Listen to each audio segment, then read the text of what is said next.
Good evening, and welcome to the Let's Talk Life Enrichment series, where we are solely focused on bringing life's issues into sharp focus.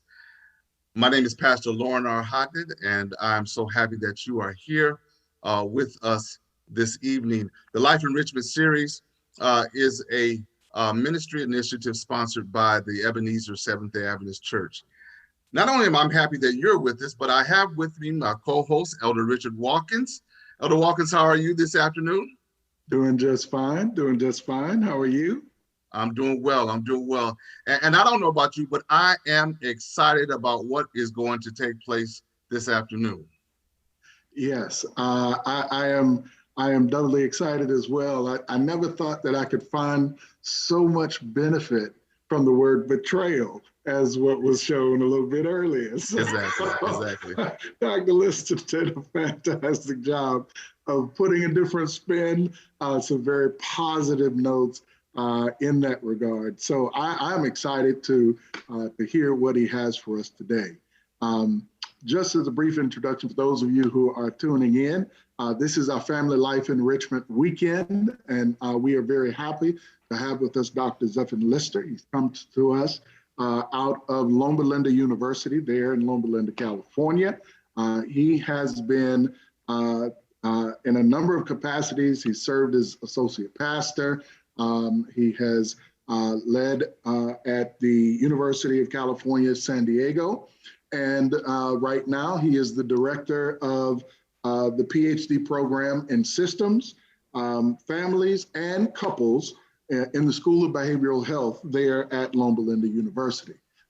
We are so very grateful that you have blessed us since Friday evening. And of course, we know that there's going to be quite a bit in store today. So for those of our listening audience, without further ado, I'm going to yield the bulk of the time to my dear brother here, Dr. ZEPHON Lister. So glad to have you with us again this afternoon. Well, thank you again. It's been such a treat and a pleasure to spend this time with the Ebenezer SDA Church this past weekend. It's been such a treat, and I was talking to Pastor Hodnett. I said, I gotta make my way down to Augusta, not for the golf or for anything else, but to come to the church. And so I want to thank the church family for being so hospitable and helpful amidst all of this technology that's going on. So thank you so much. This evening, we'll be talking about how to win every argument. And I'm just going to go ahead and share my screen so we can kind of get going. And as we're going, we'll just begin with the word of prayer. Father in heaven, Lord, we thank you for this time that we've been able to share over the last couple of days, talking about how we could support our role as parents, how we can build trusting relationships in our lives. And now as we move into how to develop effective strategies for managing conflict in our lives, we again ask for your presence and for your wisdom. In Christ's name we pray. Amen. Amen. So as we talk about this idea of conflict, we first, it would be useful to kind of identify, well, what is conflict? What do we mean when we say conflict? What's going on here? So conflict is basically a clash of interests, values, actions, views, or directions. Essentially, it's a disagreement, and the underlying basis of that disagreement, rather, is the underlying basis for conflict. So people disagree because they see things differently. They want different things. They have thinking styles or dispositions which predispose them to disagree. So for this afternoon, we're not going to focus as much on those latter two pieces, which is thinking styles or dispositions that predispose to disagreement. And I think maybe we've all met those types of individuals who are just contrarian in nature. But we're really going to focus on these earlier concepts, which is how do we deal with differences? The disagreement that comes out of wanting different things or thinking differently from each other. And that's kind of going to be the focus of our area for this afternoon. So let's first start off with some scripture. What does the Bible have to say about conflict? And so James chapter 4, verses 1 through 3 says, what causes quarrel? So why do we have conflict in the first place? And so James says it this way: what causes quarrels and what causes fights among you? Is it not that your passions are at war within you? You desire and you do not have, so you murder. You covet and you cannot obtain, so you fight and quarrel. You do not have because you do not ask. You ask and you do not receive because you ask wrongly to spend it on your own passion. So James here kind of talks about this idea of that quarrels comes out of these inward passions. And I think that gets echoed in Proverbs when it says, where there is strife, there is pride, but wisdom is found in those who take advice. And so the scripture seems to suggest that at the core of conflict is really this resistance, whether it's through pride or through covetousness or through other inward passions that make it difficult for us to want to try to navigate successfully with each other. And so I'm hoping that today what we'll do is kind of talk about some strategies that would enable us to more effectively navigate conflict in our own lives, whether it's conflict with your kids, whether it's conflict with your spouse, whether it's conflict with family members, whether it's conflict at work. We're wanting to outline some general principles for being able to navigate conflict effectively. So as we mentioned, we're going to focus primarily on the idea of how do we deal with differences. Differences in the way that we think, differences in the way in the things that we want. How do we navigate some of those differences?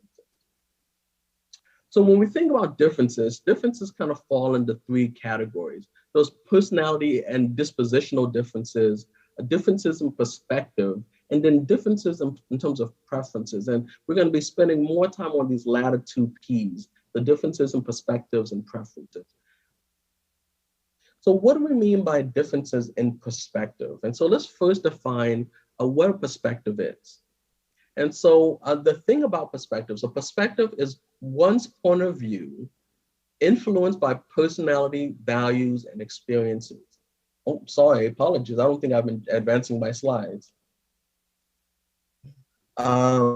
So a perspective is one's point of view influenced by personality, values, and experiences. They can be helpful or harmful. But in life and relationships, the first step to addressing a different perspective is not challenging or changing, but recognizing, acknowledging, understanding, and ultimately validating their perspective. So if you look at these two individuals down here at the bottom, the person on the left-hand side is saying, well, there's 4 ends, and the person on the right-hand side is saying there's 3 ends. Well, if you look at this image, they're actually both correct. And so sometimes what happens, if we look at this picture, is this is where conflict begins, right? That there's this conflict in perspectives, and you start yelling back and forth. It's 4, it's 3, it's 4, it's 3. And so part of the way that we can start to navigate through some of these things is, as opposed to just kind of, batting, sending, batting back and forth, barbs at each other. Well, I think it's this way. Well, I think it's this way. That we actually slow down and maybe try to walk to the other side to see where the other person is standing and see it from their eyes. Connect the dots from their perspective. And if you connect the dots from that person's perspective, then we start to realize, oh, I can see how it can be 3. So, and then we walk back to the other side and we connect the dots from that other person's perspective. And we can kind of start to see, oh, it's 4. That in reality, a lot of the conflicts that we get into can be avoided if we would just kind of slow down a little bit and try to check in about trying to really deeply understand where the other person is coming from. And then by validating that experience, it starts to open up the door and saying, well, how do we move forward, or where do we go from there? So how do we start to deal with these perspective differences? So I'll ask a question, and the question would be, what is he thinking? So as you look at this picture is actually used in psychological testing, where they would try to get a sense of what's going on in someone's mind. And so they would pull out this picture and they would ask the question, what is he thinking? If you look at that picture, and they would ask, well, what is he thinking? And then the next question that would be asked is, what is she thinking? And what's interesting is that depending on your particular thought kind of process in that moment, meaning it can actually change based on whether you're in a positive mood or a negative mood. It can change whether you're in a stressed state or in a non-stressed state. So even for an individual person, depending on their state of mind at the point in which they're looking at this picture, we would actually get different ideas. And so I can ask 10 people, and depending on what state of mind they're in, if I was to say, well, what is he thinking? Or what is she thinking? I would get very different answers. And while we don't have the opportunity here to kind of have some dialogue just yet about, getting back on what each of you think may be going on through his mind or what may be going on through her mind, there may be things around the idea of, that she is disappointed in him and somehow he's ashamed, or some of you may have thoughts of, maybe some type of, she's looking off longingly, and that both of them are really more reflective than necessarily this being some type of sense of, of shame type of interaction that's taking place.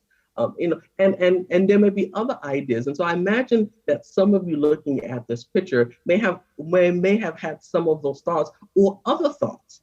And what I'm trying to convey here is that any of those thoughts are valid, right? That does not, some of us, I always get the question, well, what's the right answer? What is going on in this picture?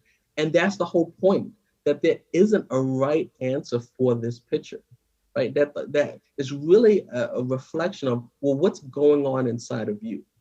And so one of the important pieces is that perspective taking without context or experience can lead to increased misunderstandings, mistaken assumptions, and exaggerated or perceived differences. And that's one of the important pieces, right? That if I try to take a perspective, but it's without the context or experience, then it can lead to misunderstandings. And so oftentimes people say, well, I understand what you're saying. Sometimes I would work with people in session and they would say, well, I understand.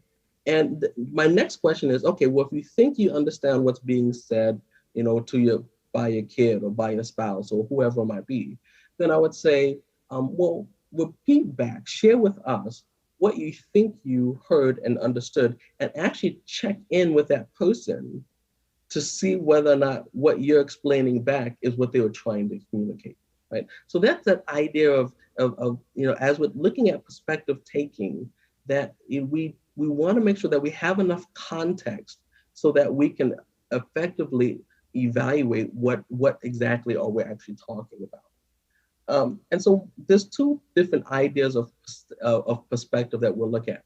One is perspective taking, when it works, right? And here are some of the questions that you can ask. So again, if you look at this picture, you'll see the one person on your left, and then you'll see the person down at the bottom, of the screen. And if you would ask them various questions, you would get different responses. So for example, if I was to ask him, right, the person on the left, what do you see? He would say, I see a flower next to the tree. And if you were to ask the person at the bottom, what do you see? He would say, I see a flower and a brown paper bag. And again, for the person who is on the him in front of the tree, they would say, what paper bag are you talking about? And so some of the questions that you would want to ask in terms of this idea of perspective taking is, have I been where they have been, right? Have I moved to that person's position where I can see everything that they're seeing, right? So have I been where they've been? Number two, can I move to a position where I can see what they see, right? So if I haven't been where they've been, can I move into a situation where I can move and see what they see? And then next, do I have information and context that they are using to inform the perspective, meaning as they're talking about what they're seeing, do I have all the information and context that they're using to form their particular perspective? And that only happens by asking questions to try to get a better sense of what's going on, right? So this one is called perspective taking. Now, here's the challenge with perspective taking. With perspective taking, we sometimes, as we talked about with this picture earlier, oh, again, I'm having a tough time, apologies, that my slides are not going the way that I want them to go. So I've been describing all of this. So hopefully you can kind of see the picture here, apologies. So as you would see here that, those three questions that I've answered, that I just asked, and you'll see kind of those images on the right-hand side there. And so one of the things that we have to become mindful about with this idea of perspective taking is that sometimes we think we can take the other person's perspective, but if we really haven't been there, then we're really making more assumptions than informed perspective taking. And so if we really haven't been there, then I think we have to be a little bit more cautious about thinking that we can understand the perspective of that particular individual. And in those cases, we need to move from perspective taking to actually perspective getting, right? So there's a difference between perspective taking, which was what we just talked about, and perspective getting. Perspective getting is, and this has kind of come out in some of the more recent research, is actually when you don't try to necessarily understand where the person is coming from by being in their shoes, but rather you try to understand where the person is coming from by actually asking them questions. Can you help me understand, right? And that's a good question to kind of put into your vocabulary, right? Can you help me understand? That's the piece that I think becomes so helpful, because as you solicit an understanding of their perspective, there's a couple of different things that kind of comes out. One, you may actually identify it's really difficult for you to really just see where they're coming from. And just being able to acknowledge that is very important. But two, you may realize that what you thought you understood is actually very different from what the person is trying to communicate to you. So when I ask you to look at this slide, again, I would ask you, well, what do you see? And some people may say, well, I see a butterfly and flowers. But someone may say, well, I actually see a face. And that face is where that flower at the bottom of the lips and the butterfly is the nose.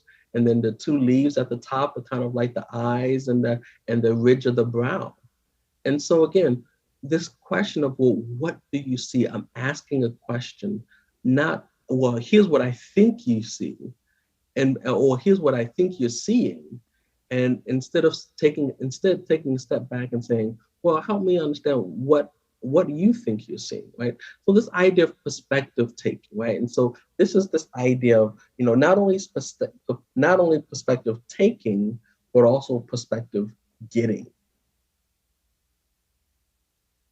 Again, I'll ask this question, so, if you look at this picture, it says, well, what's wrong with this picture? I imagine many of you kind of growing up remember these types of coloring books or these types of activities books. And we would look in and ask this question, well, what's wrong? And again, this idea of what is the perspective that you're taking towards a situation, right? As you're entering a particular situation, are you looking at what's wrong? Or are you looking at what's right in this picture? And so I would ask a question to all of you, like, okay, we can all look into the picture and see what's wrong, right? We see the car on the ocean in the background. We see that there's a door handle on the little towel there, and that the mom has a shoe in her hand and a teapot on top of her head. So we can see all the things that's wrong. But is that the focus that we want to have? Or do we want to shift our focus to say, well, what's right with this picture? Well, what's right with this picture is we have a mother and daughter who's spending good time at the beach, having fun with each other. We see some kids playing ball in the background. We see another woman enjoying her time in the sand. That is actually a lot that's going right in this picture. And so again, as we're thinking about dealing with different perspectives, it's each of those different types of perspective techniques that we can use that start to expand and exercise our mind as we're trying to move into addressing or resolving a particular conflict. So you have that perspective taking, you have that perspective getting, and then also checking, what is my perspective focus? Am I focusing on what's not going right or where we're differing? Or am I focusing on where we actually are aligned? Am I focusing on how close we are together and maybe the small pieces that we need to kind of try to solve from this point? And so how do we deal with differences? And so I want to actually have a story. I want to tell a story, and I want to actually get some feedback from you. And so if you can kind of maybe in the chat, share some answers with me that I would want to kind of share and discuss. And so the question is this. I'm going to tell a story. So two ladies walk into a courtroom. And as they walk into the courtroom, they're both fighting over this orange, that orange that you see there in the picture. And as they're fighting over this orange, one person says, I want the orange. Another person says, well, I want the orange. And they walk into you because you're the judge. You have to decide who gets the orange. What do you do? So that's the question. You're the judge. You have to decide what happens with this orange. You have to make the call. What do you do? So if you can type into the chat, what would you do as the judge? What would you do? And I'm just going to see if I can read some of the comments about what would you do if you're the judge and you have to decide who gets the orange.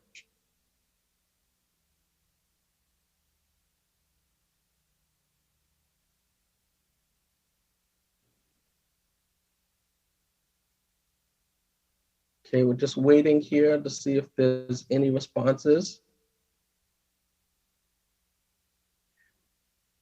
Ask who bought it. Okay, so who bought it?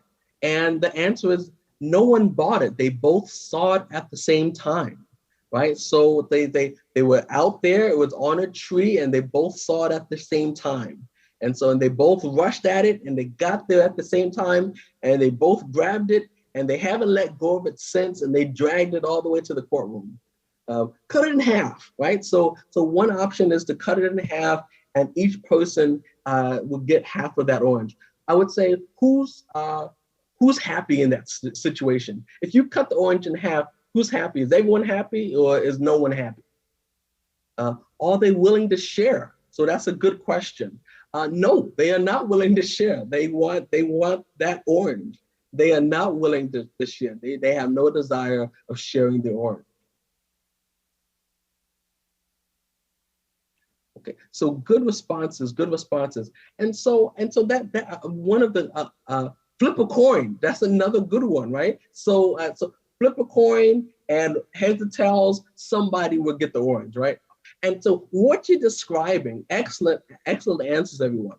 So what you're describing is different conflict styles. So believe it or not, what you actually are describing by the different responses you're giving are conflict styles. What will they be willing to give up in exchange for the orange? Excellent, another good one, right? So in this case, there's three different conflict styles that have been identified from these different answers. One of them is a compromise, right? So the person who says cut it in half, that's a very common answer. Cut it in half. That's called a compromise conflict style. The challenge with the compromise is no one's fully happy about the outcome, right? It's just kind of like it's the best of a difficult situation, right? And then with flipping a coin, or with whoever makes, what would they give in exchange for the argument? All of those are versions of a win-lose conflict style, right? Someone's going to walk away with the orange, and someone is not, right? So all of them are versions of a win-lose conflict style, right? So the first one, the compromise, is a lose-lose conflict style. The second is a win-lose conflict style. Sometimes what I hear from people is, I'm just going to take the orange and nobody gets the orange. You all can leave, right? And so that would be an avoidant conflict style, right? Because I don't want to deal with the issue at all. I'm just going to take the orange, right?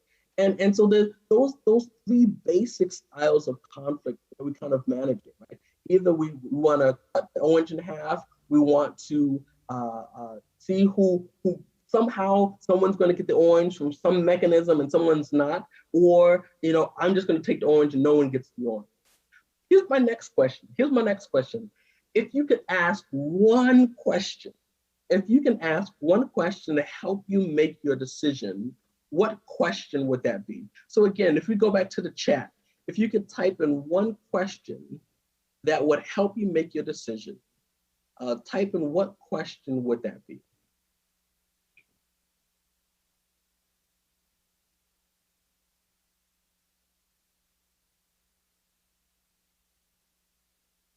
Okay, I'm just waiting for a couple responses. Do you like oranges? So both of them like oranges. Why do you want this orange? Right? Okay, so that's a good one. Why do you want this orange? That's a good question. And so I'm just going to rephrase that question just a little bit, and I'm going to rephrase it to this idea of what makes this orange important to you. Right? So as opposed to why do you want this orange, which kind of puts me more in a defense state, right? If that makes sense, right? Why do you want this orange? I now have to make a case as to why I want the orange, right? So I want to change the language of that just a little bit to say what makes the orange important to you, right? So no longer am I trying to defend why I want the orange. I'm just sharing why this particular orange is meaningful to me. So I hope that makes sense to everyone, right? Why the difference in that language there. So someone had put, why do you want this orange? I'm just changing that language. What makes the orange important? And that difference is going to come clear to you in just a moment. So if someone asked the question, well, what makes this orange important to you? And one person says, my grandmother is 102 years old, and she may not make 103. Her birthday is coming up. All she wants is my famous orange cake, and I desperately need the orange zest. And then the other person says, I'm so thirsty, and I'm on the brink of dying of thirst, and I just desperately just need a drink of orange juice. I just need to drink some orange juice. If I can eat it, I haven't eaten. If I can drink the juice, oh, that's desperately what I need. I have nothing else, right? So if those are the two things that they explain of what makes the orange important to them, then as the judge, how do you respond to that then? Right? So again, one person says, I need the orange zest so I can bake this cake. Another person says, I need to eat and drink the orange because I'm so famished. What as a judge, what is the solution? How do you then rule based on what they've just shared? Go ahead and what do you put in the chat?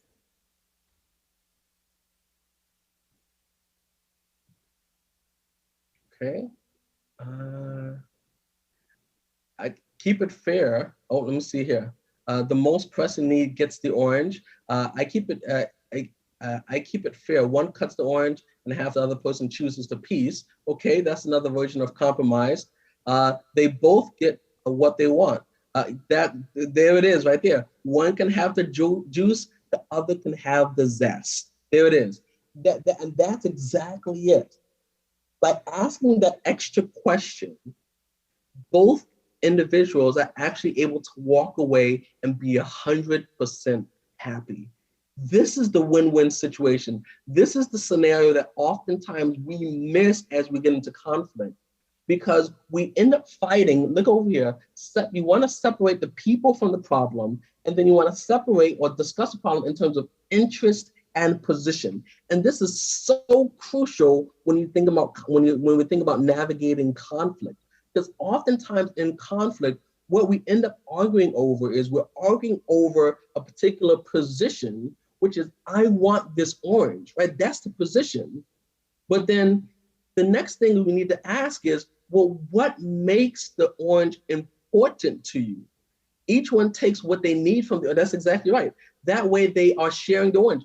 Each person, one person gets 100% of the zest, the other person gets 100% of the juice and the flesh, and both people leave 100% happy, right? And so it becomes, so why didn't we come up with this initially when we asked this question when they walked into the courtroom? And the reason that we didn't get into that is because we got locked into the position. We got locked into the position, which is, okay, they're fighting over this orange. But if we were just to ask that extra question of why or what makes it important, all of a sudden, a whole new set of options appear to us because we have a better sense of what the underlying need or what the underlying interest is. So again, as I'm talking to a child, as I'm talking to my spouse, I'm talking to a family member or talking to a loved one or a coworker, and I'm realizing that we're starting to have a difference or we're running into a conflict, as opposed to getting into a position, right? A simple example would be, well, where do you want to go? I want to go eat here, I want to go eat here, right? As opposed to getting locked into the position, we start to, if we get to the underlying interest, sometimes we can come up with very creative solutions that we may have not thought of if we didn't get away from that position. So we'll start with this first bullet point, separating the people from the problem. And what do I mean by separating people from the problem? Oftentimes, as we start to get into conflict, we move away from the issue and we start to make it about the person. For example, I would like my spouse to take out the trash, right?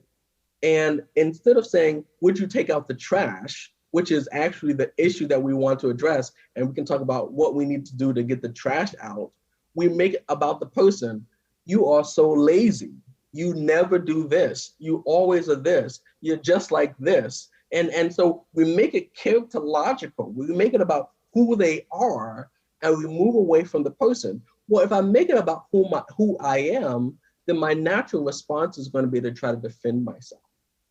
But if I try to keep it about the issue, if I keep it about the issue that we're trying to address, then I'm less likely to get down the slippery slope of, okay, well, you want to talk about who I am, well, let me talk about who you are and all about all of your flaws. And all of a sudden, we are now off to the races because we're not even addressing the issue that we're wanting to address anymore, if that makes sense, right? And so we want to first separate the people from the problem, and we want to stay on the problem, right? So that is not the time to kind of go back and say, well, this is what happened 5 years ago, right? If we stay on this problem here that we're addressing and try to see what we can do to address this problem, then hopefully we can kind of use these other skills that start to navigate how we can best resolve this particular issue. Then the next thing is, as you start to talk about the problem, you want to state the problem in terms of interest and not position. Understand the people and the meanings associated with that particular interest, right? And also define the problem in terms of needs and not solutions. What do I mean by that? So notice when I first asked the question, right, when these two people came in and I said, well, what would you do? Notice that we got a bunch of solutions, right? Let's flip a coin, let's cut it in half, right? So we got a bunch of solutions. But one of the things that we'd want to do is, as we're trying to approach an issue, and we're already seeing that this issue is probably not going to, we're not thinking the same way about this thing. Then I'm going to do my perspective taking, and then next I'm going to move into and talk about it in terms of needs. What is the need that I'm trying to fulfill by this particular issue? And so if I understand the need, then we can start to kind of figure out how to address it. For example, I was working with someone one time, and we were trying to figure out, how is it that how they wanted to get healthier, but they were very, very busy, working literally 14, 16 hours a day. And so they came in and said, I want to exercise more, And I want to exercise 30 minutes a day because I know I read in the magazine someplace where I need to exercise 30 minutes a day. And so I sat down and we started to kind of identify, well, what, how, could you get up earlier? Could you get up later? What does your day look like? And when it was all said and done, the person was getting up at 4:30 in the morning, wasn't getting home until 9, 10 o'clock at night. And the idea of getting up 30 minutes earlier or going to bed 30 minutes later just didn't seem realistic. And so, and this idea of doing 30 minutes a day just didn't seem, although this was the kind of what the solution that they came in helped me to find 30 minutes a day because I want to exercise. We took a step back and said, well, what's the need that we're really trying to accomplish, right? And so I said, well, if it's 30 minutes a day, then the need is 150 minutes of exercise a week, right? That essentially is saying I want to do 30 minutes a day for a week. Or if you want to do 30 minutes a day for a week, it sounds like what you're really trying to accomplish, right? The need is getting 150 minutes of exercise within a 7-day period. And once we're able to kind of identify the need, instead of saying the solution, which is I need to find 30 minutes a day, it became, well, how do we work in 150 minutes a week? And so we talked about, well, maybe half the lunch could be spent, walking around the building, walking up and down the stairs. And then, I asked, well, what do you do on the weekends? And so they were like, well, the weekends are my only downtime. They watched, they would watch TV all day Sunday or catching up on their different types of shows and media. And I said, well, what about if you would to do some exercise between the commercials or maybe doing the things that you're watching? And so we kind of were able to identify some of those solutions once we were able to separate the need from the solutions. When you identify the need, the underlying need, oftentimes solutions become much more abundant than if we come in and we look at the problem and just come with immediate solutions, right? Sometimes when we get into conflicts, we want to start off with, well, this is what I think we should do. Well, this is what I think we should do. And we end up fighting over our solutions versus taking a step back and saying, well, what are we really trying to accomplish here? What is the need that is there? And if we can understand the need, then the solutions can become a lot more creative. So you want to identify common ground and shared interest at the beginning of the discussion. And then also you want to be able to, once the problem is clearly understood, you want to stick to that issue until a mutual solution is found or it's determined that an additional strategy is needed, right? So oftentimes the question is, well, can you make every situation a win-win situation? And the answer is no. Sometimes it's not possible to make every situation a win-win situation. But oftentimes we settle for a win-lose, or we settle for a compromise, or we settle with an avoidant type of strategy for addressing conflict when we can actually create a win-win by just utilizing these steps here where both people can feel like they're walking away with everything that they want. But there are times when a win-win isn't possible and we do have to compromise. And so when we do compromise, there's 3 different types of compromises that may take place. And so people think that compromise means always cutting it exactly in half, that each person needs to get exactly what's, exactly the same amount, but that's not necessarily true. When we think compromise, again, we can get creative in even how we think about compromise. So compromise, we have a symmetrical compromise. And so when we say symmetrical compromise, it's what we classically think as a compromise, which is you get half, I get half, or you get a little, then I get a little, right? So that's kind of a symmetrical compromise, right? That both people basically get equal wins, equal losses. But then sometimes there's a complementary compromise. And a complementary compromise means that what is gained and what is lost may not be equal, but it is accepted as fair, right? And fair does not necessarily mean it's the same, but for the person's that particular need, it satisfies that particular need within the confines of that particular situation.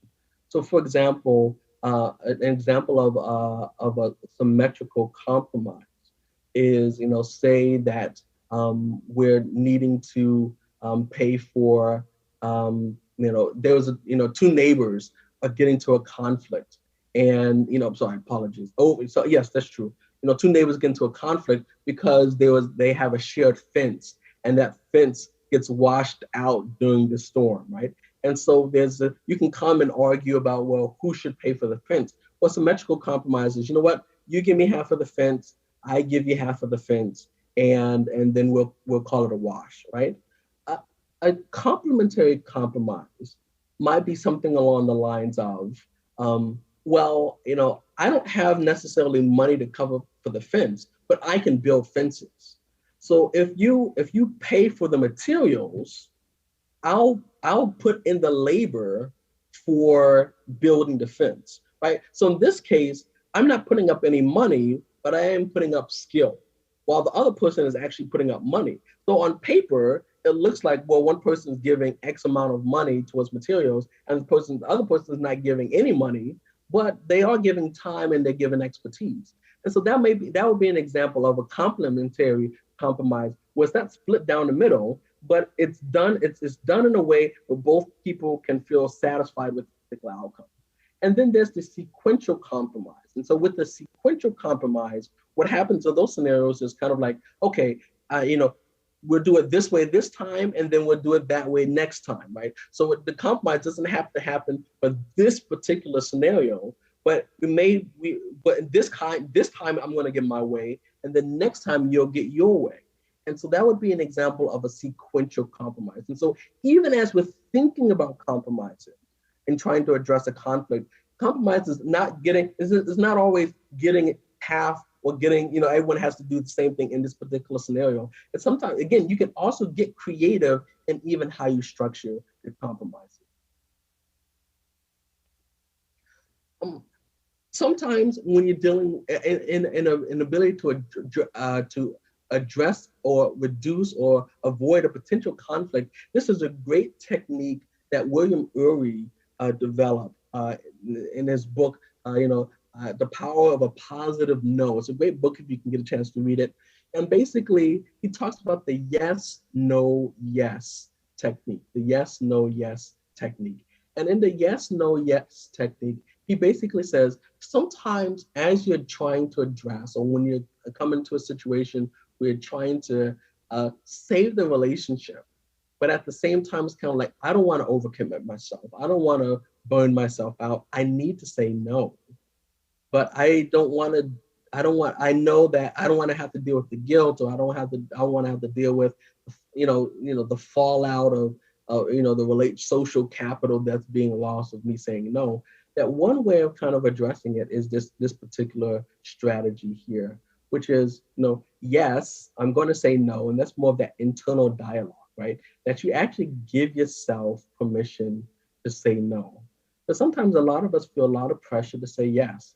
Sometimes it's cultural pressure because there's a certain expectation within our cultural context that we should say yes.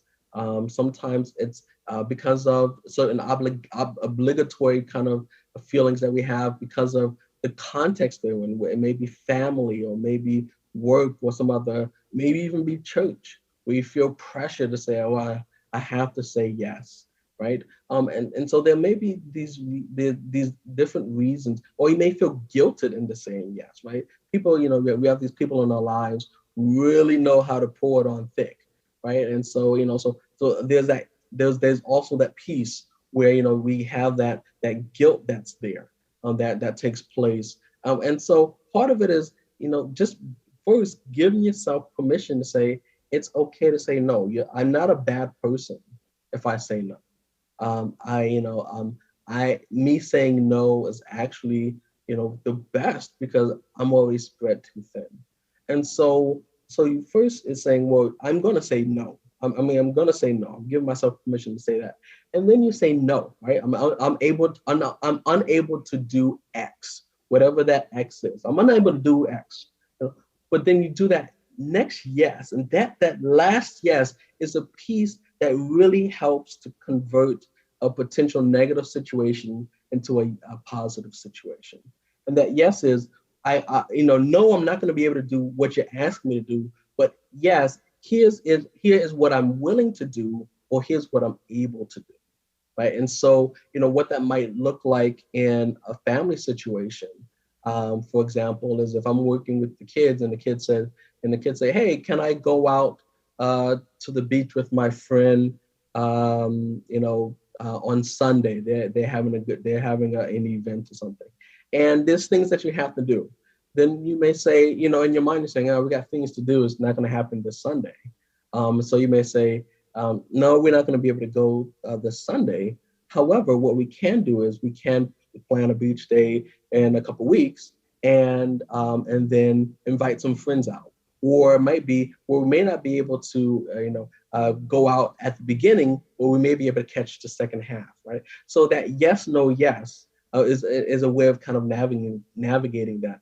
Same thing for work, right? If I'm needing to if I'm dealing with a coworker or some working on some project and says, hey, we need you to do X.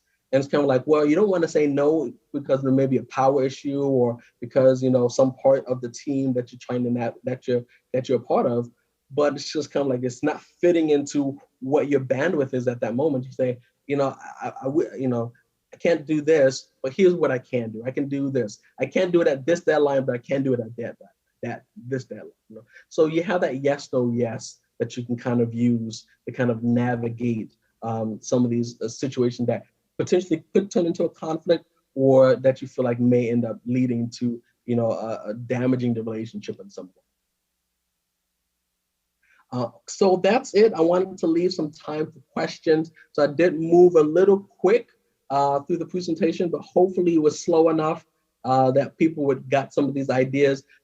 I would feel happy. I would be more than happy, I should say, to go back to any of the slides or any of the concepts to respond to any questions that folks may have. And so I'm now going to just open up. I'm going to open up the floor for some questions, and I'll be happy to respond respond to any questions that come up. I'm just going to bring it back to this slide here because that questions were a little bit busy. Okay.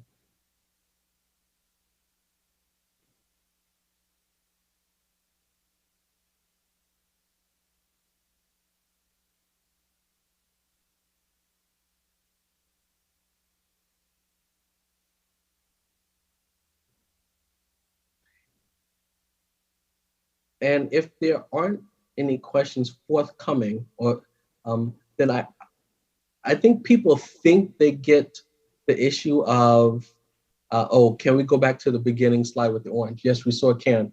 That's an area, or what I was actually going to go back to, because as much as people think about trying to understand this concept, it's actually a fairly nuanced concept that does take some time. And so I can definitely kind of bring up another scenario, and then we can start to apply these principles, because I think it is very important that you're able to distinguish what a position is and what an interest is, and what a need is and what a solution is, and how to kind of have that conversation. So definitely we can kind of talk about some of those things. So if I don't see any questions coming through on the chat. So oh, okay. Can you go back to the back? Oh, first, this one here. Are you talking about these early ones here?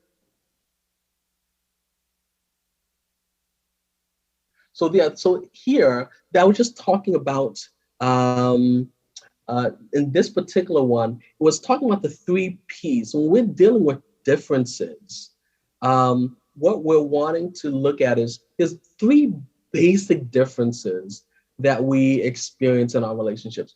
Differences in personality and disposition, differences in perspectives, and then differences in preferences. And so those are the 3 big differences that oftentimes that we have in our relationships. Today, we just kind of talked about perspectives simply because of the restriction in time. But definitely, just as a thumbnail with some of these others, when you think about differences in personality and disposition, there's 5 basic personality traits that we're all born with. And each one is everyone is a little bit different on the spectrum of these 5 traits.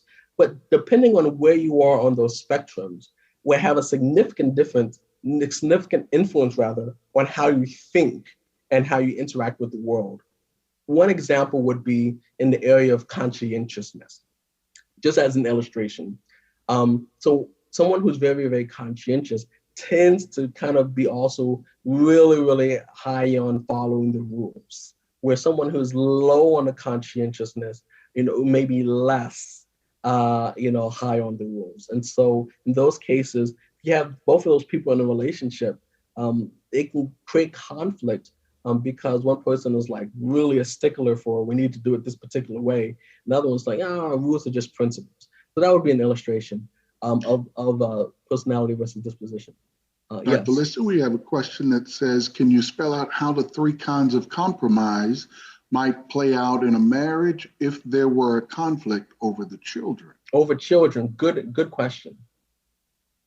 So when we think about compromise, if we were looking at the 3 compromise as it relates to parenting, can you spell out how the 3 kinds of compromise might play out in a marriage if there were conflict over the children? So parenting is actually is very interesting because it's not only just compromise in terms of like perspectives, but it's sometimes styles of parenting are sometimes driven by personality as well.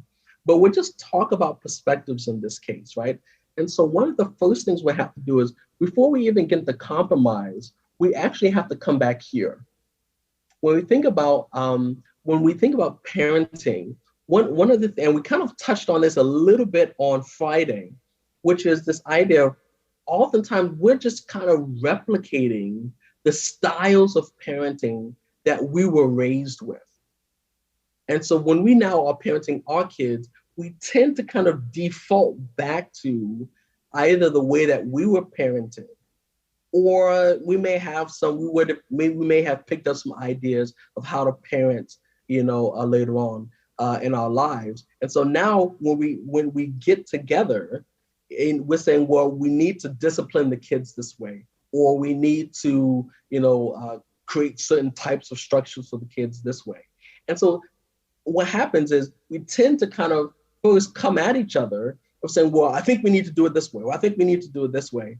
And one of the first things that we need to actually do is slow down just a little bit and see if that we can fully understand how the other person is thinking about the particular situation. I'll give you an example. So I was, dealing with the situation, and I'll change a bunch of facts and elements. So, I'm not trying to violate confidentiality or anything like that. But it's the 2 people, and their son was going off to camp, and one was kind of like, hey, they need to take 7 pairs of jeans with them to camp. This is just a 1-week kind of camp. And the other person was like, they only need to take 2 pairs of jeans. And it says, well, and so they were having this kind of argument of 7 versus 2, and they're just kind of butting heads. And so again, I started to ask, the first place I went with them is just to start to ask them, well, help me understand, this idea of 7 jeans. Help me understand what this idea of 2 jeans. And so they started, and I wanted to kind of them talk about for them their own perspectives, why that particular perspective. And at the end of the day, both of them will want the same thing, which was, well, I want to make sure that they're going to be okay. And okay meant, for one, that, if they ever got dirty, they would have another pair of jeans. And for the other one is not having to lug around 7 pairs of jeans because they're going to be backpacking.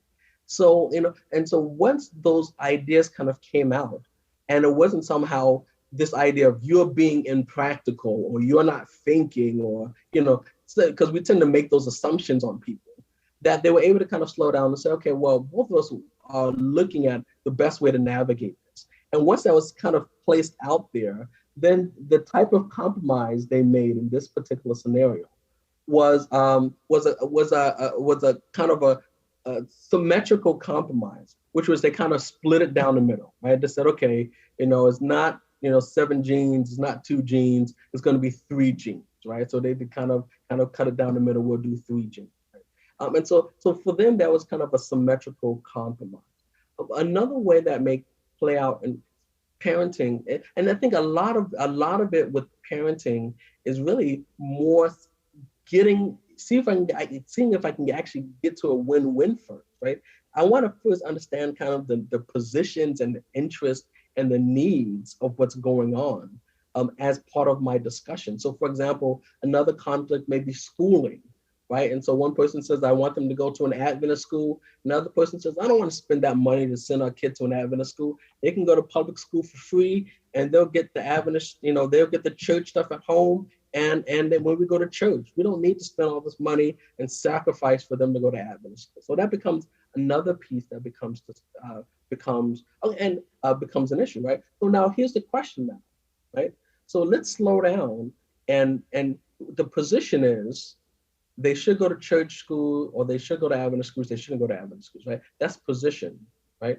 But what's the underlying interest? What's the need that's there? Well, the underlying need might be, hey, I'm really concerned about the financial commitment that this is going to have on our family, right?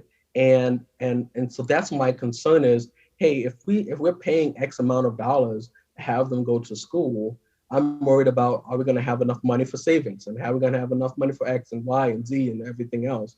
Another person is, what makes it important to me is because, I believe that the environment is very, very important. And having them go to an Adventist school, I think it's going to reinforce things that we want to do at home. Well, if I understand those things, then it's kind of like, well, the solution basically then comes, well, is there a way that we can address the issue of finances as we're thinking about it? And is there a way that we can, look at this idea of how do we provide the type of environment for them that's going to consistently be reinforced, right? So once I understand what those needs are, then I can take a step back and say, well, what might be some creative ways that we can kind of address that, right? And so there's a number of ways. And so, for example, we had whether it's reaching out to the school and saying, hey, here's our situation, right? Another one is, hey, maybe we'll have the kids do literature evangelism during the summer so they can help pay for school. So the situations, the solutions can get creative. And I actually mentioned both of those things because those are two things that I've actually seen happen with different families, right? So, if I understand what those underlying needs are, then again, those solutions around trying to address what's happening become a lot broader than kind of getting locked in those specific positions. So again, back to your question, in terms of compromises, it's kind of like as I'm parenting, I'm first wanting to really get at, am I understanding the perspective? Am I understanding the needs that we're trying to accomplish?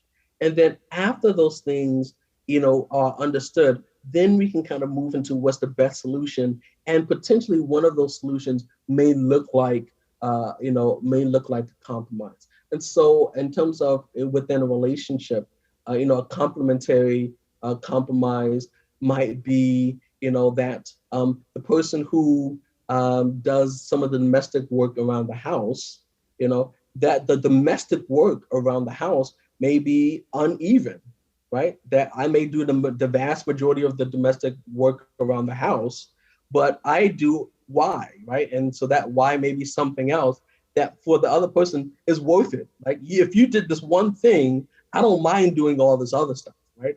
And so that may be a symmetrical compromise, which is if you just do this one thing, then I don't mind doing the rest of this stuff, right? But some people say, well, we need to cut down housework right down the middle. Well, that doesn't always make sense, and it's not always practical.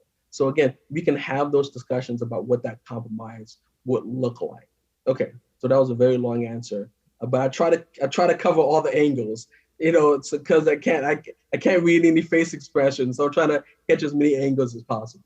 So okay, I know it's a little bit after time. I think we have maybe a couple more minutes for just a couple more questions if there are any.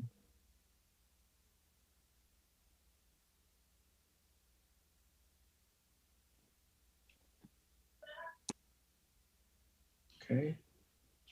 We have one question just came across. Are you saying that complementary and sequential compromise is preferable to symmetrical compromise? No. So each one would be used based on the situation. So there's no one preferable over the other, as much as when we think about compromising as an idea, there's different ways to think about it than we typically think as just straight down the middle, right? That there's different ways of thinking about compromise that we always don't consider. That sometimes compromise means, well, we'll do it this way this time, but we'll do it this way next time. Here's an example of a sequential compromise, right? So I was working with one family, and the husband was very active in the church, and so he was like, hey, I'm really active in this church, and but there was a lot of youth there, right? And so the wife in that scenario was like, hey, look, I hear you. You want to be a minister here to the community, but if there's nothing here for the kids, I'm just really concerned about how it's going to be for them in terms of having their community. And at that point, they were pretty young, and so basically they developed a sequential compromise, which was, okay, you know what? Because at this point, they had like 2 kids, both of them are younger than 5, and so the sequential compromise was when the youngest kid, they were 2 years apart, when the youngest kid turned 5, they would move to a church which was a much more active youth program, right? And so that was the sequential compromise. So the husband was able to provide, really get in there and be really, beneficial with the church. But then once the kids had that age, then they said, okay, well, we're gonna kind of transition and find the church where where there was more support for the youth, for the children. So that would be an example of a sequential compromise. So all of these are just different types or different ways that one might compromise, but not necessarily that one is preferential to the other. All right, thank you so much. Are there any other questions, either in the chat from off of Facebook or there on YouTube? We are here. Dr. Lister has been very gracious and in providing quite a bit of information. I'm sure that there are probably a couple more questions that we've got time for, at least 1 or 2 more.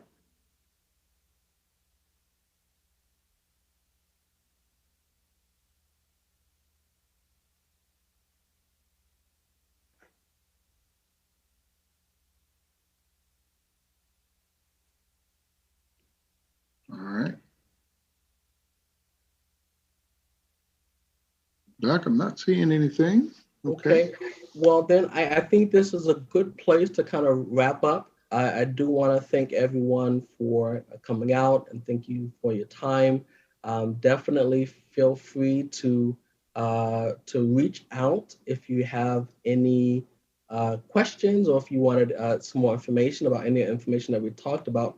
My email address is my first name and last name, so zephonlister@gmail.com. That's zephonlister@gmail.com.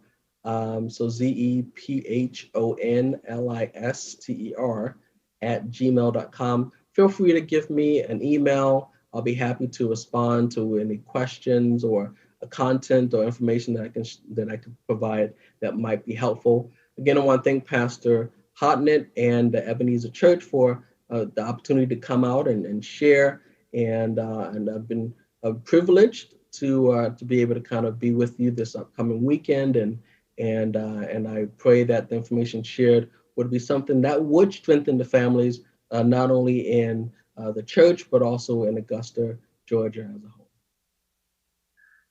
Amen. Amen. Thank you so much, Dr. Lister, for coming all the way from California to bless us here, not only in Augusta, but all over the country, as we have a vast online family. And so we are just so thankful that you joined us today. And I never knew that there were so many different ways to look at compromise. And I'm gonna keep some of this stuff in mind as I move forward, but very informational, very helpful, very practical. And we thank you. Yes, sir. Yes, sir. So they can get in touch with you, zephonlister@gmail.com. Zephon, ZEPHON, Lister, LISTER @gmail.com. Yeah. And definitely, if you did want to, I'm planning to launch actually a ministry near the end of the year called Stormproof Relationships. And so if you just want to, if you want to be on board with the launch of that, it's going to be something that I'm pretty excited about. I've been working on it for a couple of years now. And so if you want to kind of stay abreast of when that's going to come out, it's going to be kind of a couple different books and also a course and some other materials that I'm going to be providing. If you send me your information, I will send you all of that information. I will give you all of that information, all of those resources free of charge as part of our launch. So feel free to just go ahead and shoot me an email. And as we get ready to launch at the end of the year, I'll be happy to send that out as a big thank you as we get ready to launch this ministry, family ministry. Sounds excellent. Sounds excellent. We will definitely take advantage of those resources. God bless you. Thank you. And we look forward to the time when you can actually come to Augusta in person and minister to us.